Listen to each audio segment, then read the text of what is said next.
ভগবানের শ্রীচরণে নিজের মস্তক নত করে বা প্রণাম করলে কি হয়? আমরা অনেক রকম সেবা করি। দুস্থদের আমরা কিছু দান করি, সে ধরো কোনো উপাস করি, ভগবানের নিত্য সেবা পুজো করি। কেন করি? কিছু পুণ্য অর্জন করার জন্য, ভগবানকে সন্তুষ্ট করার জন্য, ভগবানের কৃপা পেতে, অনেকে ভগবানের দর্শন পেতে। কঠোর তপস্যা করছে, ভগবান এগুলোতে সন্তুষ্ট হয়, হয় না বললে ভুল, হয়।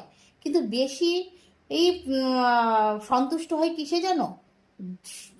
যারা আমাদের দিয়ে, যারা গরিব, দুস্থ, যাদের অসহায়, এরকম ব্যক্তিকে আমরা যখন সাহায্য করি তখন কিন্তু ভগবান বেশি খুশি হয়। অনেক সময় আমাদের এই ধরনের সেবা করে ওঠা সম্ভব হয় না, তখন আমরা ভগবানের শ্রীচরণে যখন মস্তক নত করি তখন কিন্তু এই ধরনের সেবা কিন্তু হয়ে যায়, তখন ভগবান বেশি খুশি হয়। কেন বলো তো দেখি?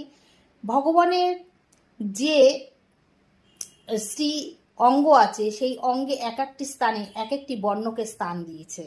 যেমন কণ্ঠে ব্রাহ্মণ, হস্তে ক্ষত্রিয়, পেটে বৈশ্য, আর শ্রীচরণে শূদ্র।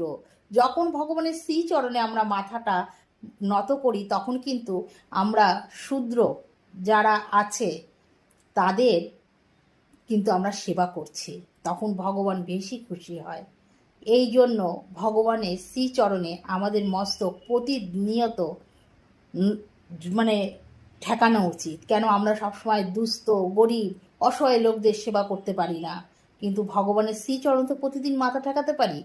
তাই জন্য এই কাজটি প্রত্যেকের করা উচিত, এতে ভগবান সন্তুষ্ট হয় এবং আপনার জীবন সুখময় হয়ে উঠবে। এই কাজটি অবশ্যই করবে বন্ধু।